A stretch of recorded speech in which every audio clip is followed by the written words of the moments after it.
Good evening, ladies and gentlemen. Good evening. First and foremost, put a one in the YouTube chat if you can hear the sound of my voice. I'll give you guys a couple minutes. Get in here. Get in here. Get in here. Get in here. All right. All right. Okay, so tonight, tonight, we are going to talk about my exclusive interview with Bishop T.D. Jakes that since went viral. It debuted today on the Shade Room. The Shade Room.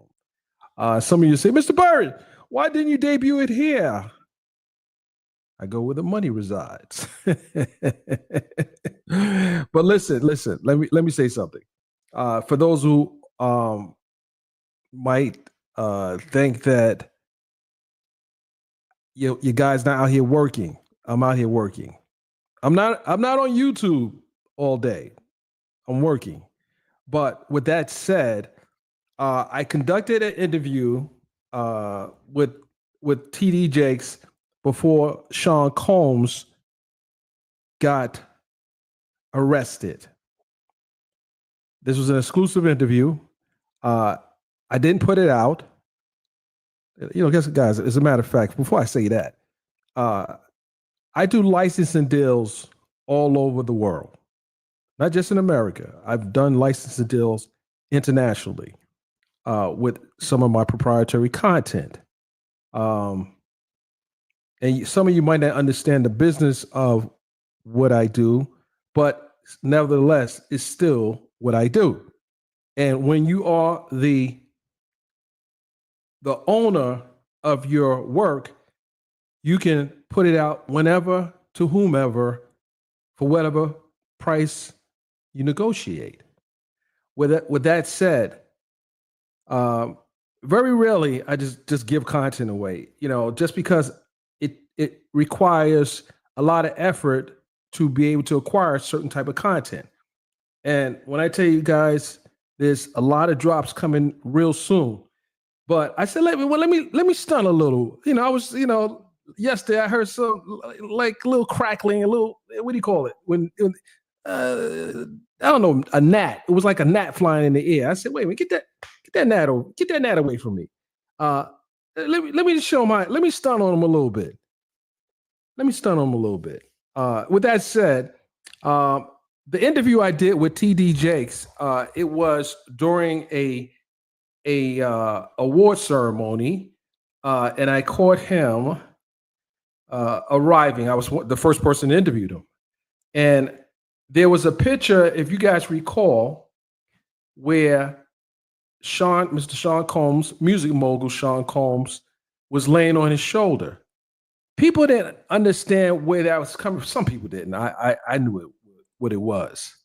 And then think about the timing of that interview, that situation with that photo, and then think about what has happened right afterwards. Think about that for a second. When I played the clip, I want you guys to put your thinking caps on and ask yourself a question. Mr. Jakes, Bishop Jakes, shared with me that he had a conversation with Mr. Combs about Black equity in community building.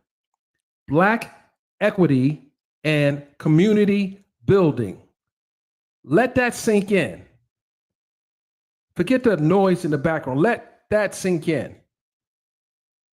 A highly respected bishop who Mr. Combs had access to, he was getting counseling from the bishop. And that's important to understand. There are many spiritual leaders that have consulted with high-powered people over many ages, years. And Mr. Combs sought out the advice and counseling of Bishop T.D. Jakes. And then I watched what happened before the trial and how Bishop T.D. Jakes was being disrespected. Think about that. He was counseling Mr. Combs. And he, too, after this whole situation evolved with Cassie, then people started attacking Bishop Jakes. And I want to stay on topic, guys. And I wondered, I said, thinking about this RICO case and thinking about what Mr. Combs was talking about, he was suing a very big liquor brand. He was suing them because of discrimination and how he was being serviced as one of the brand representatives and how others were being serviced that didn't look like him. So he sued them. He sued them.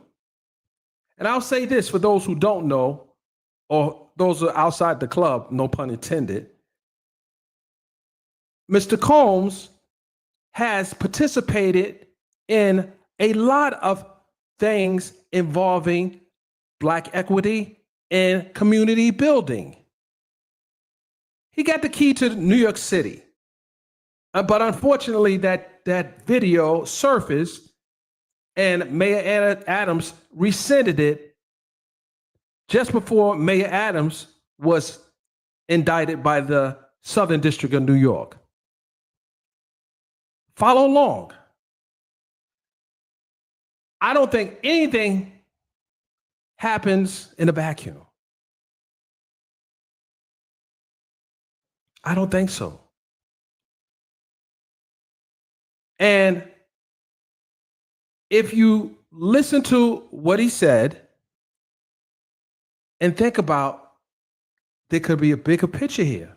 There's a bigger picture, and that could be, I know it's a bigger picture, because no way the federal government put on such a ridiculous case and spent millions and millions of dollars on a bogus charge. Bogus. This was the worst case the Southern District of New York prosecuted and yielded minimal results. Minimal results. So I'm going to play the full clip. The Shade Room played a portion of it. I'm going to play the full clip. This clip is proprietary content. Proprietary content. What does that mean? We strike pages. I'll leave it at that. But we're going to play it. And go ahead and support, go into the Shade Room and you go see it. It's featured on their page. Interesting comments. I'm going to play. We're going to about to play it right now. Hold on here, guys. Okay, here we go. I'm going to turn it to make sure you guys can hear it. I'm going to mute my mic.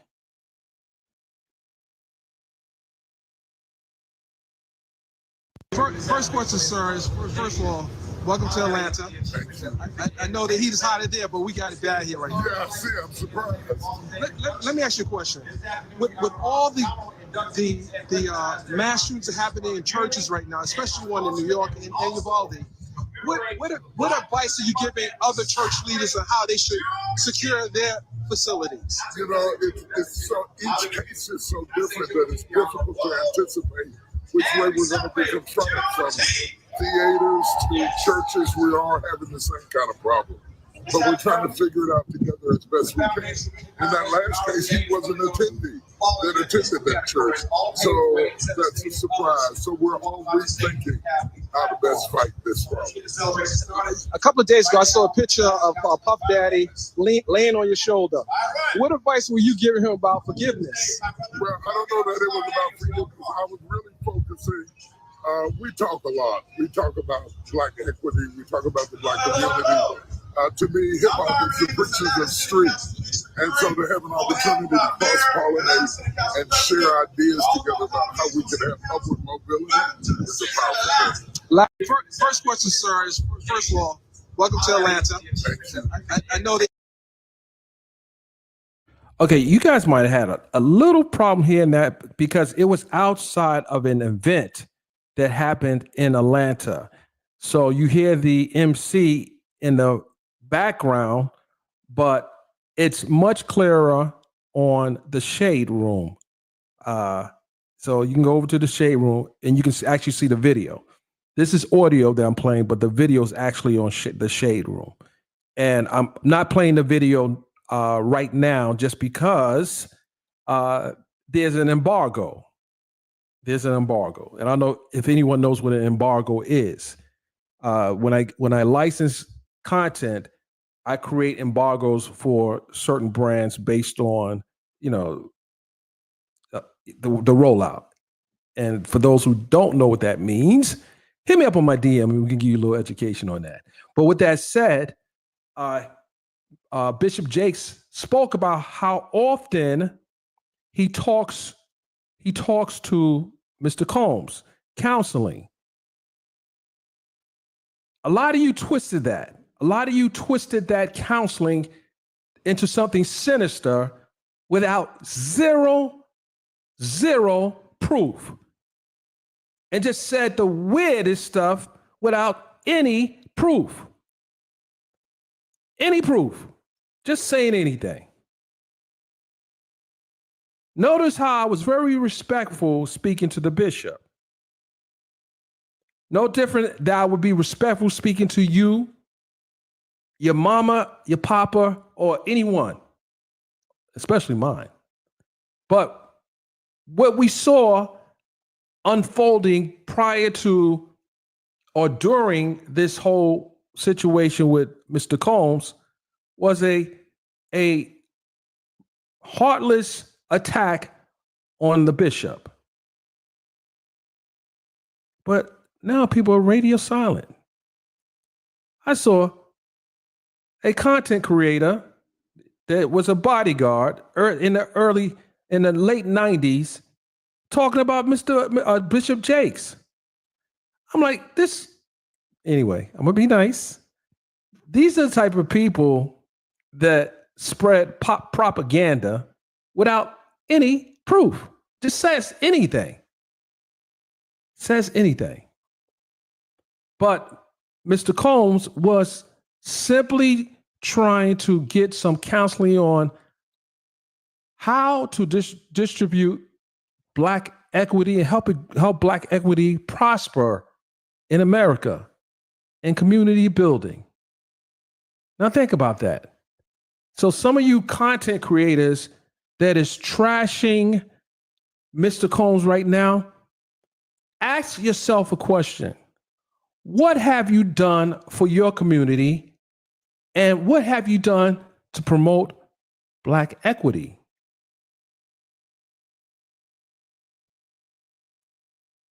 I'm just curious.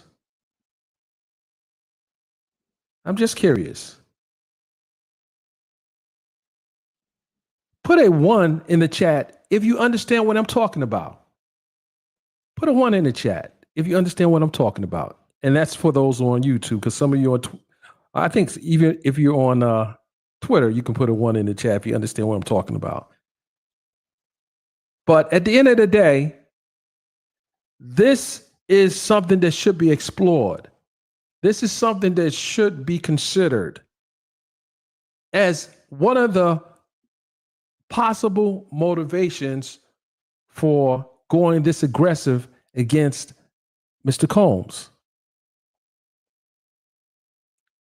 And this happened under the Biden administration. We can't ignore that. This happened under the Biden administration.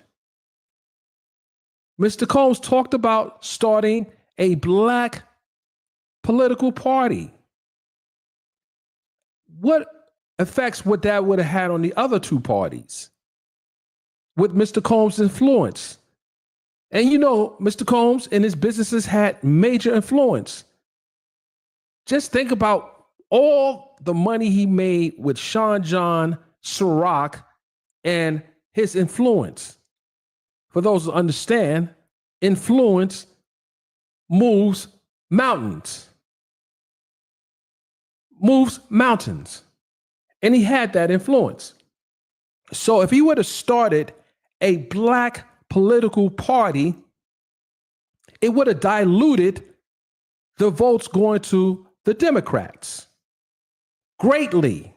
Because there are many that are in the Democratic Party that are frustrated. There are many in the Democratic Party that are frustrated with their own party. And they're looking for another option. And I remember when Mr. Combs started talking about the possibility of starting a black political party, how people were galvanized. They were ready to join in. They were ready to get on board. They were ready to sign me up. Let's try to do this way. And you know what? He had the money. He had the resources. He had the popularity. He had influence. He was rubbing elbows with some of the biggest names in business, music, etc. He had alcohol. He had spirits. He had all the elements necessary to pull tons of events. Just imagine if he was doing a tour to start a black political party around the nation. Do you know the effect that would have had on building a party? What do celebrities do when they're running for political office? What did the Democrats do? They hired Megan Thee Stallion to perform at Kamala Harris's rally. They hired black entertainers to come out to the rallies. They've hired many people of color to come out to the rallies to promote their political party. But if Diddy did same and similar, he would have brought many, many people out. This is not a speculation. This is a reality. The distraction was the RICO. That was the distraction. That was to throw him off of his A game.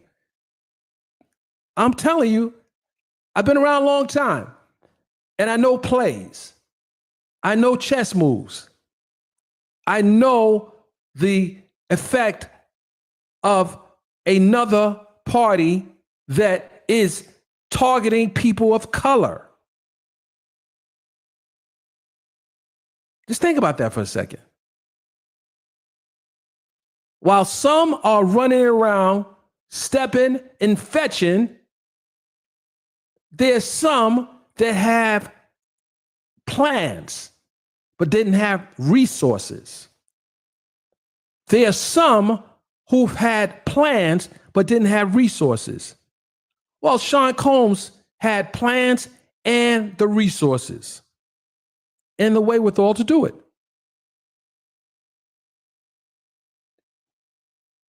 If you think I'm lying, I'm flying. So when I say things like, I don't trust the way this case is being handled and the decisions that were being made in that trial, and then subsequently what has happened after the trial, and the reasoning why certain things are done. A man's offered $50 million on two of the lowest charges that typically don't yield any real time. But for whatever reason, there's a rookie judge that got appointed in 2023 that happened to get the luck of the draw in getting his case.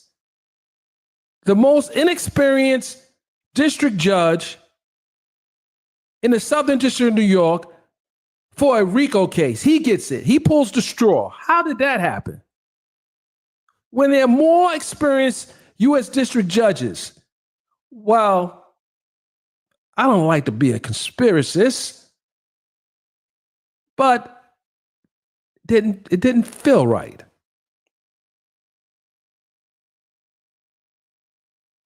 It didn't feel right. Someone said, do you think he was railroaded? Absolutely. I said this in the beginning. Look at my Twitter timeline. Take it back. Take it back from months. Take it back from 9 months ago. I know a railroad when I see a railroad. I know a railroad. I saw Damian Williams, the former U.S. attorney for the Southern District of New York, setting up the railroad. I saw the railroad coming.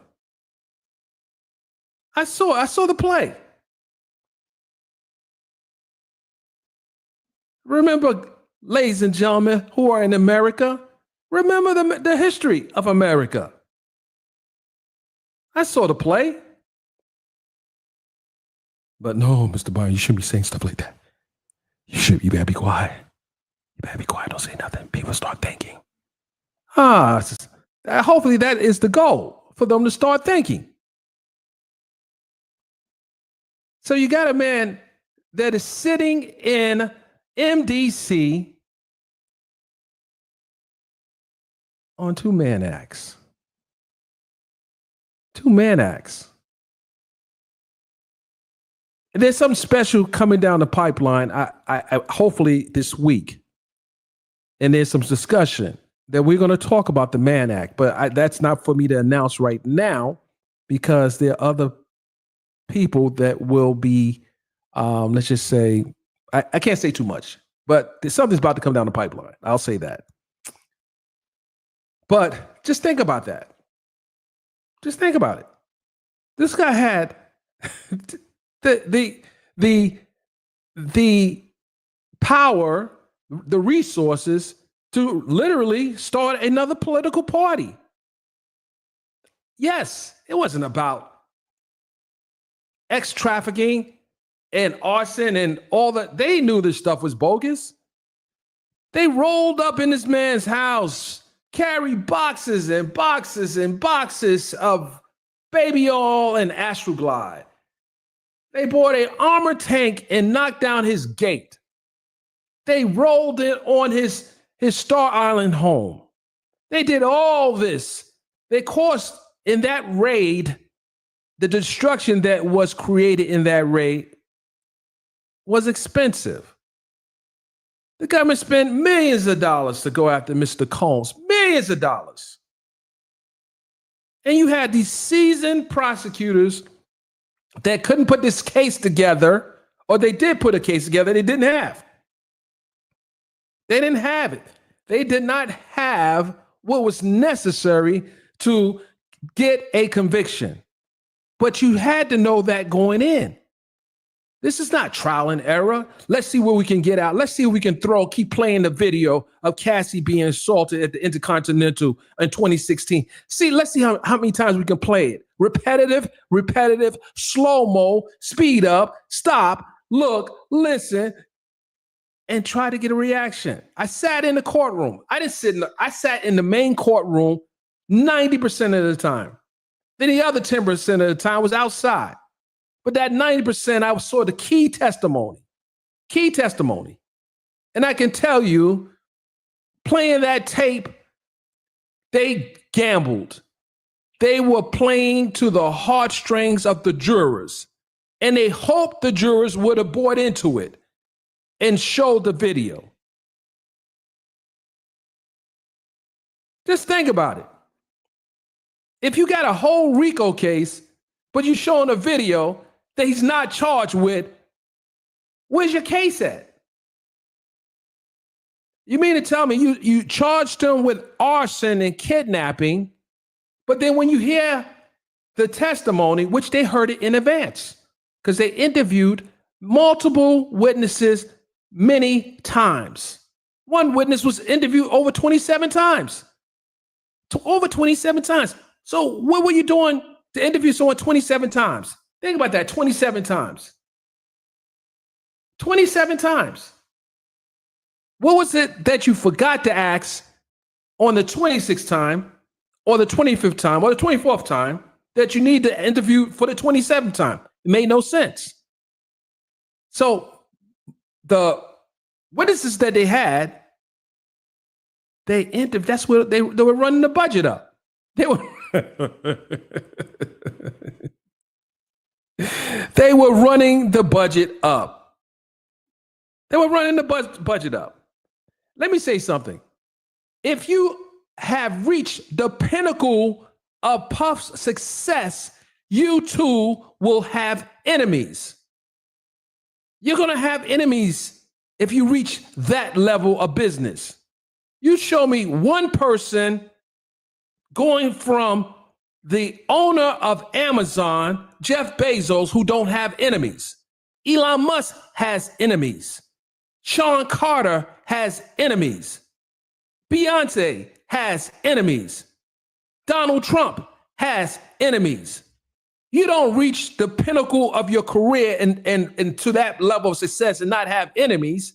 So he's not excluded from having enemies, but he posed a threat to the power structure. He posed a threat to the power structure. Forget what the shock jock is talking about. Forget what the shock jock is talking about, because the shock jock is just talking about anything and everything to push propaganda.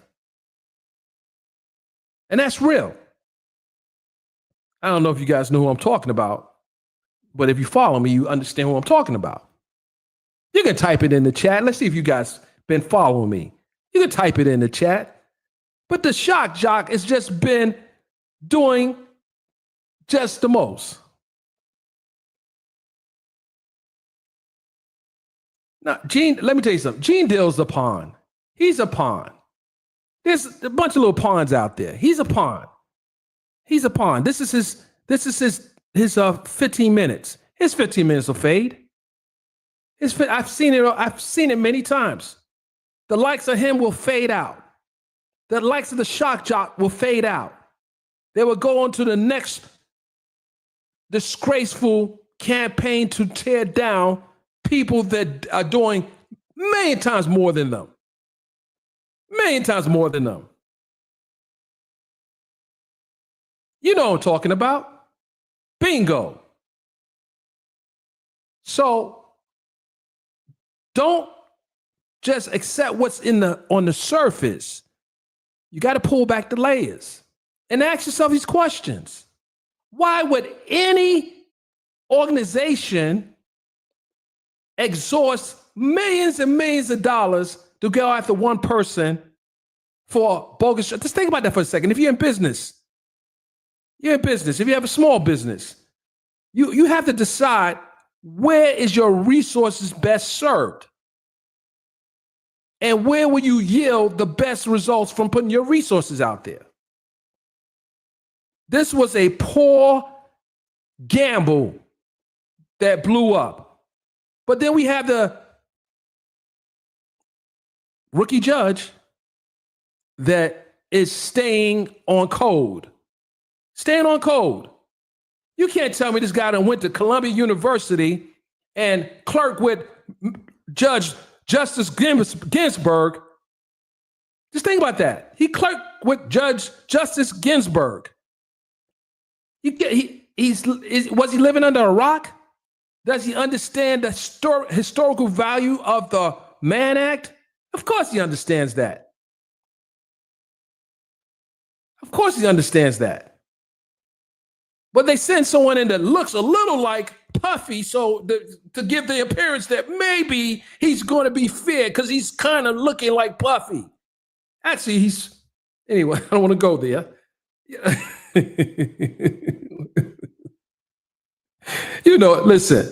Listen.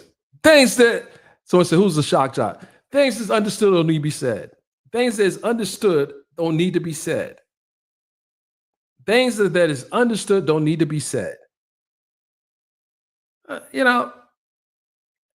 And I want to say, well, I probably won't go there right now, but I watch how people move. I watch how people move. I've interviewed U.S. attorneys. I've interviewed Sally Yates. I don't know how many people know who Sally Yates was, but she was a U.S. attorney in Northern District of Georgia. I've interviewed some people in high places. And everyone doesn't move like that. But Diddy was a threat to the power structure. He was a threat to the power structure. Never mind the salacious things that was talked about. It was a humiliation ritual to break down his power structure. And they put all this money behind this weak case. It was weak.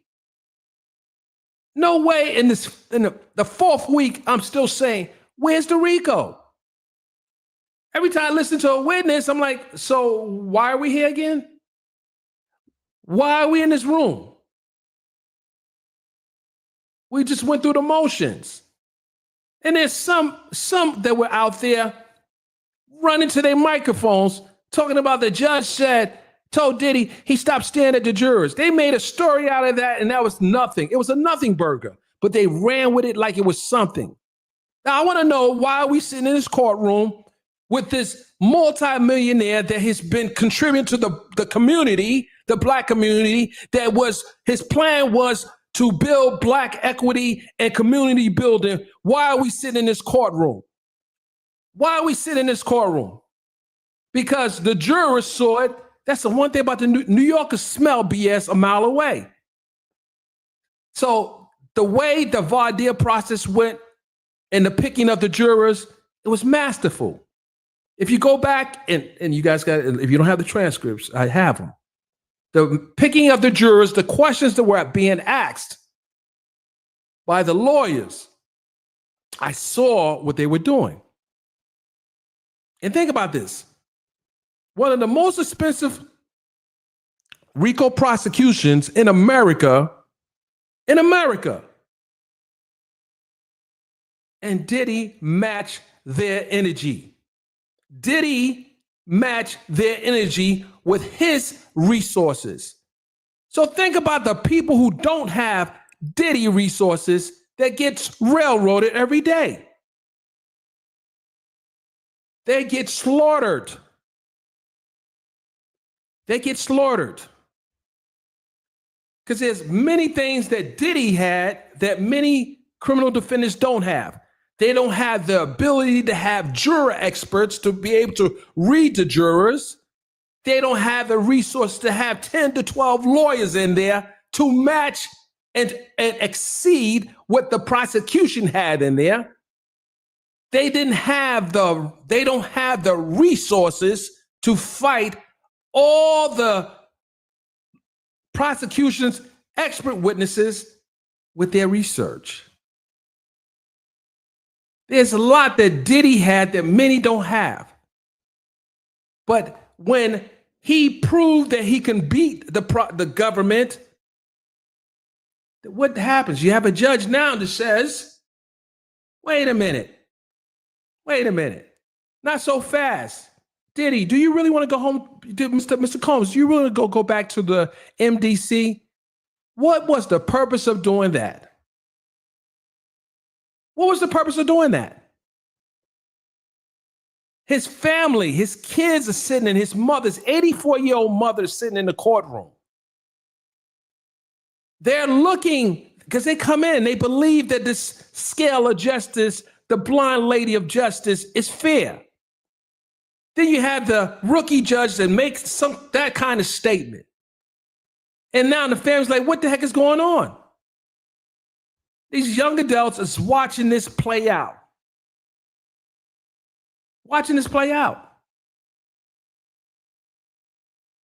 And I also thought about something. There's some that don't even have children. So they couldn't really connect with what that is doing to those children. They can't connect. They don't have empathy for what the family could be going through because they got to get the clicks and the views. Screw the family.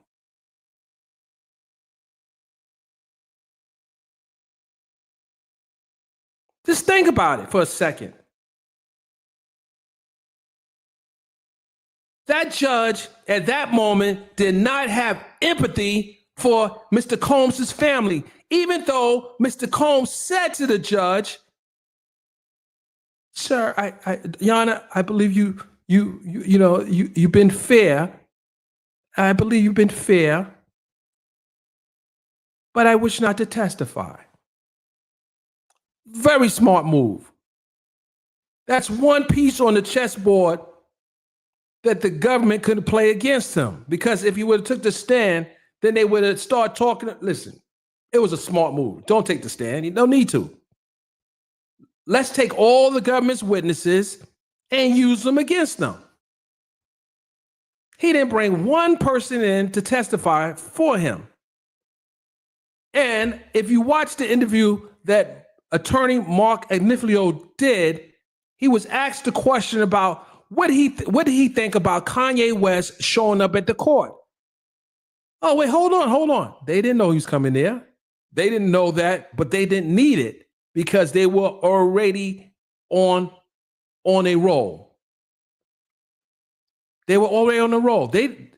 Kanye would have probably created another situation, most likely not favorable for Mr. Combs. Just look at, for those who were there, I'm one of them. I have a great shot of Kanye coming in and going out. Just think about it for a second. If Kanye would have walked in there in that courtroom and just sat in the courtroom, he would have been a distraction. He would have been a distraction. I'm glad it played out that he had to go to the 23rd floor in the overflow room and not get in the courtroom. It was still enough to garner attention around the trial and show that one of the biggest names in hip hop did show up. I ain't talking about the ones that look for an opportunity to get into Puff's good graces. There are a lot of them out there. Well, I won't say their names. They could have drove up. If the bodyguard, the ex-bodyguard showed up, they could have showed up. He didn't even get in the courtroom. But let's just be honest here.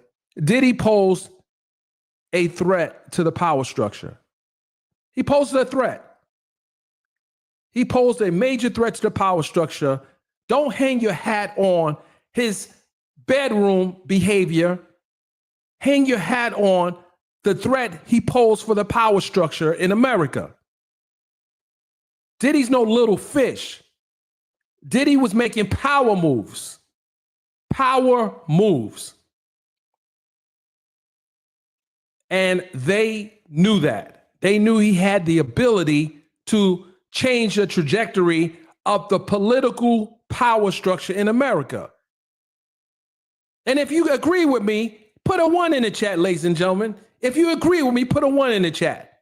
If you understand the biggest picture in this whole scenario, put a 1 in the chat if you believe that this is a possibility, that this could possibly happen in America, that this can happen in America. Think about it for a second.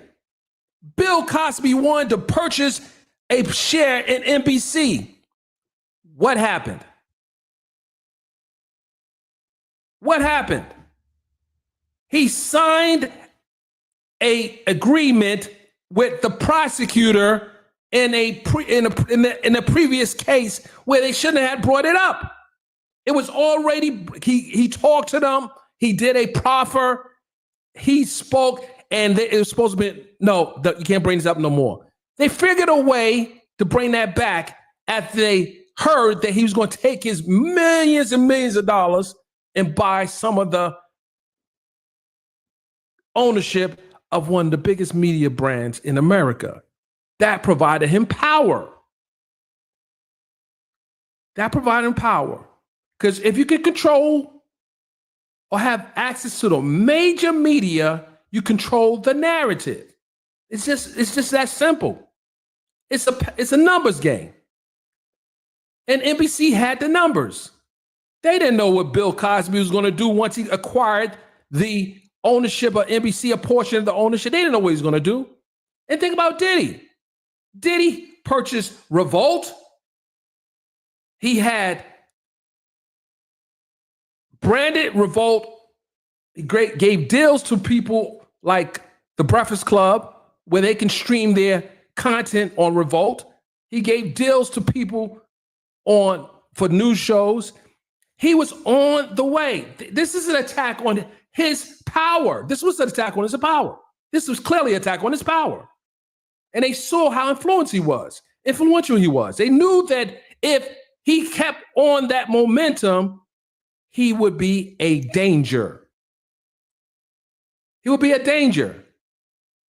And if we want to go back in history, there was another man that had the people's ear. It was Malcolm X.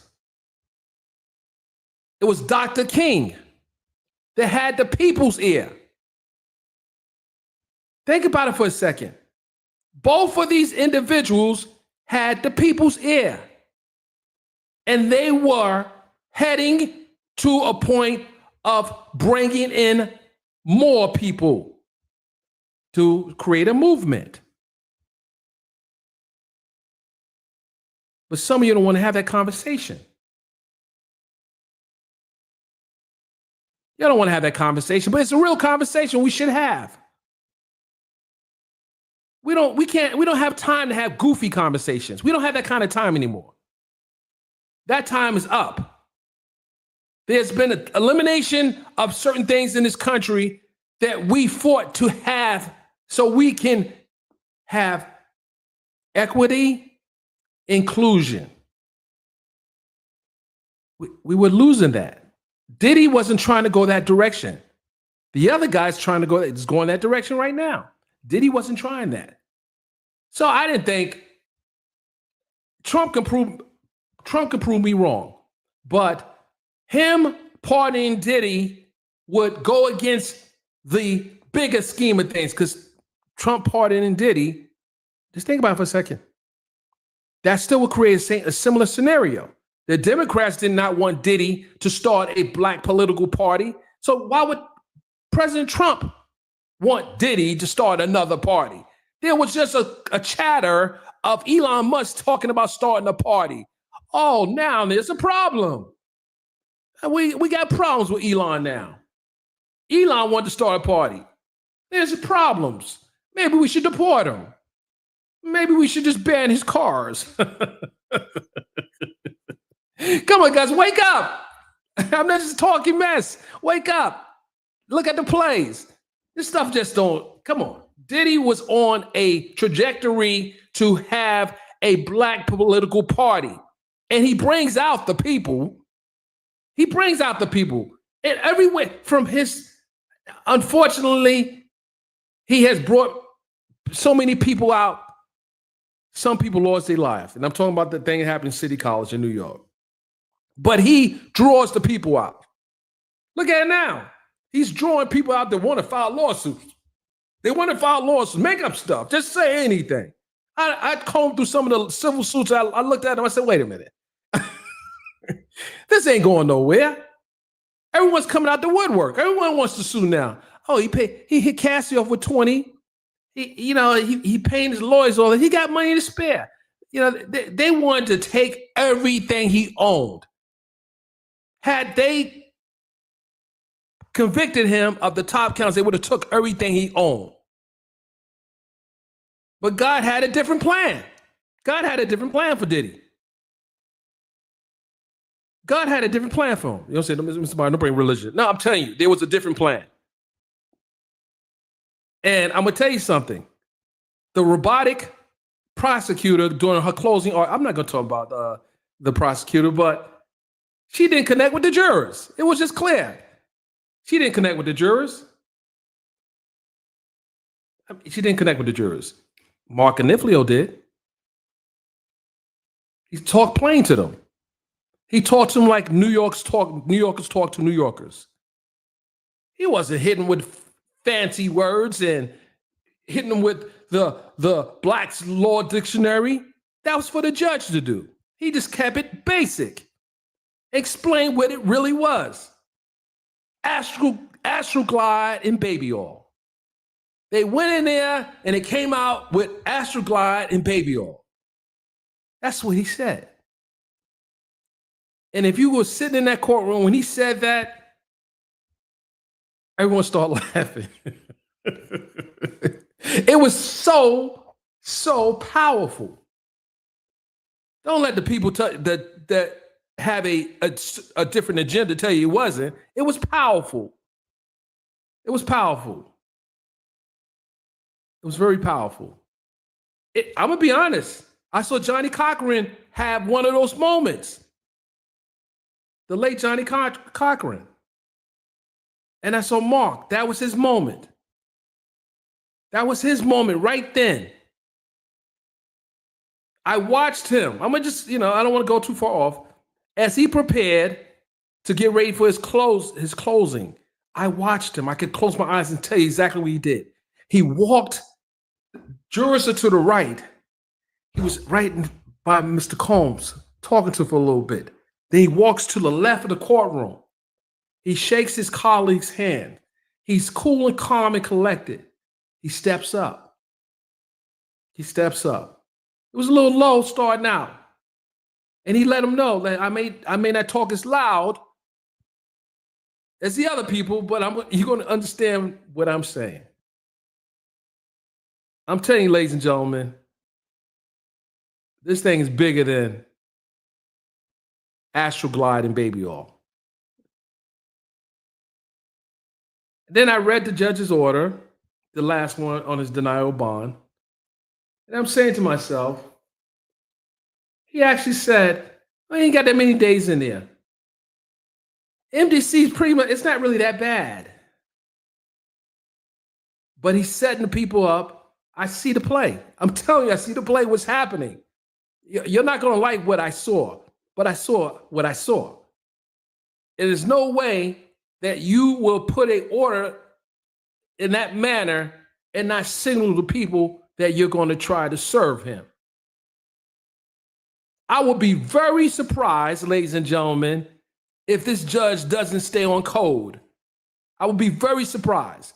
I suspect, and I'm going to be honest with you, I suspect this judge is going to try to get Diddy 5 years. That's what I suspect. I hate to tell you this, but I do not believe this judge has the interest of justice, in my opinion, it's my opinion, I can say that, in this particular case. Because nothing has shown me that he did. I'm sorry.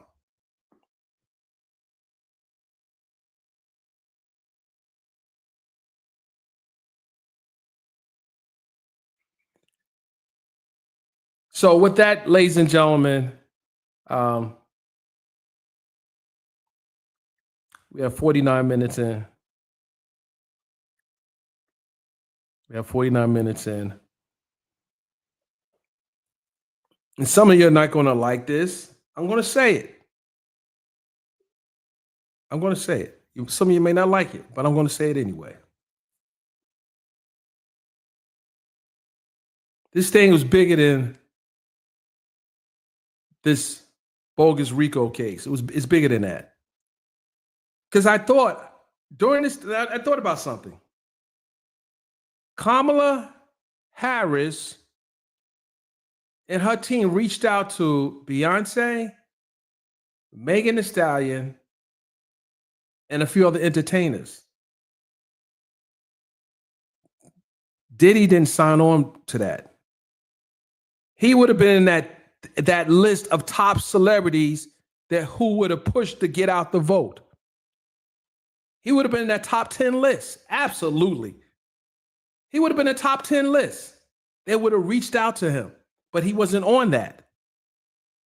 He wasn't on that. He wanted to start a black political party. He saw what the party that many blacks support. don't know why, but he saw something. And he was on that trajectory to make something happen, something change. You guys tell me just tell me something. What business that Sean Combs started that was a failure? Can anyone tell me any of his business ever failed? Let's be honest. Has any of his businesses ever failed? Think about that for a second. But the judge wants to hang his hat on a drug user that he purports that is so dangerous to the community that he can't be out. That's nonsense. That is total nonsense.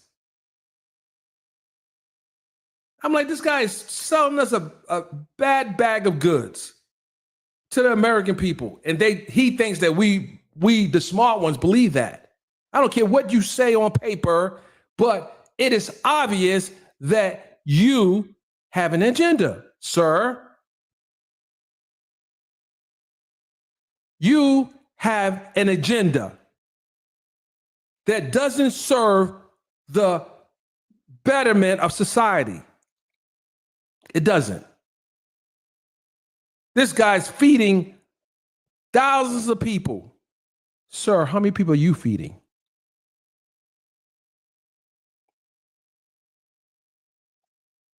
How many people are you helping? Really helping? I get it. Yeah, putting people in jail. I get it. Yeah. But this is not that one, sir. This is not that one. It's not.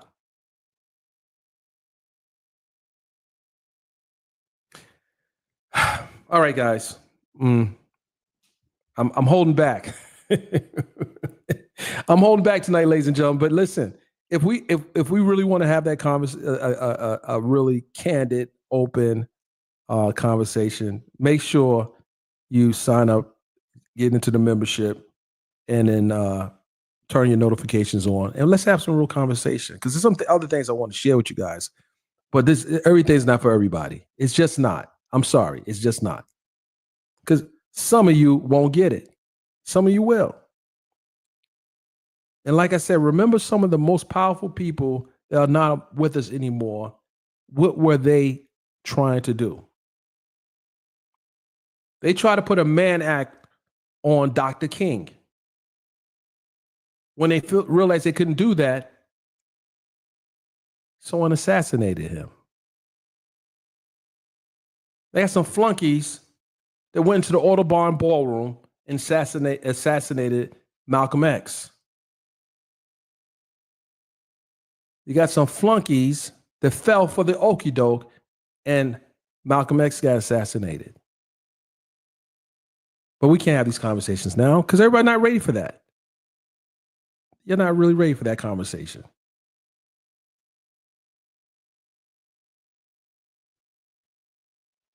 They want to remove history. They don't want history taught in the American school system, the old history of the country. They don't want that taught. They don't want it taught in Florida. They don't want it taught in America. No, they don't need the kids coming up don't need to know that. Just give them TikTok. Give them Instagram. But they don't want it taught. You don't want it taught in a structured environment like a school system. You don't want it part of a curriculum where they should understand the history in this country. That's not un-American to want to know what the history of this country stood for and the foundation of the country. That's not un-American. That's American. That's American as apple pie. So why wouldn't we want to know our past? Why wouldn't we want our kids not to know the past? Because he who forget the past is subject to repeat it in the future. So yes, we do want to know what the past stood for, so we can be able to see it when it's coming a mile away. No, but they want to remove that from the school system. They don't want the kids to know the past. The past is ugly. The past is something that they don't want to talk about. But the past is the past. But if you forget the past, you're subject to it in the future. And that's just what it is. But we don't have this conversation right now. Well, I'm gonna tell you something, ladies and gentlemen. I will say this. I'll end it on this. I have these conversations with my children who are adults now.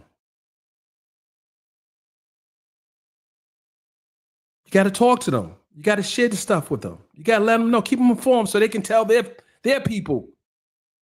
Don't fall for the okie doke. Don't fall for the banana in the tailpipe. You gotta tell your kids. And if you don't know, you got to research so you can tell your kids, so they can tell their kids. Because if certain individuals are successful in removing our history from structured education, then we have to go old school. And you guys know what old school is. Some of you know what I'm talking about. We got to send those kites out on a regular.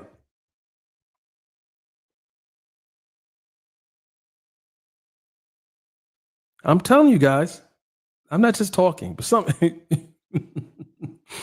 of you are so caught up in the shock jock, the taking down of people of color that you are so blinded by how this is going to ultimately, unless you're not black yet anyway, you would probably wouldn't understand anyway.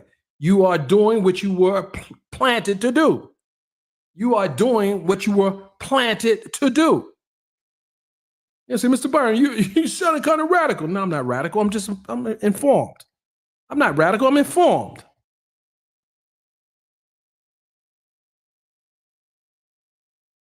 I'm informed, ladies and gentlemen. I'm informed. I've been in covering a lot of protests as well. I don't talk about that because there's some very bad things that have occurred in some of these protests. But the revolution is not going to be televised. We're gonna leave it at that, ladies and gentlemen. We're gonna leave it at that because when it is late, I tend to talk a little more than I should talk to some of you people. But I appreciate those who are. We actually want to take it to the. We actually want to take this to the membership section, ladies and gentlemen. And I see we have some members in here already, so we're gonna have this conversation, and I'm gonna end this live, and I'll see you guys over in the membership section at Mr. Dennis Byron, and we're gonna continue our conversation. So if you guys, let's see, we publish this link here. Go to YouTube at Mr. Dennis Byron and join the membership. With that said, guys, I'll see you over there because we're out of here. Peace.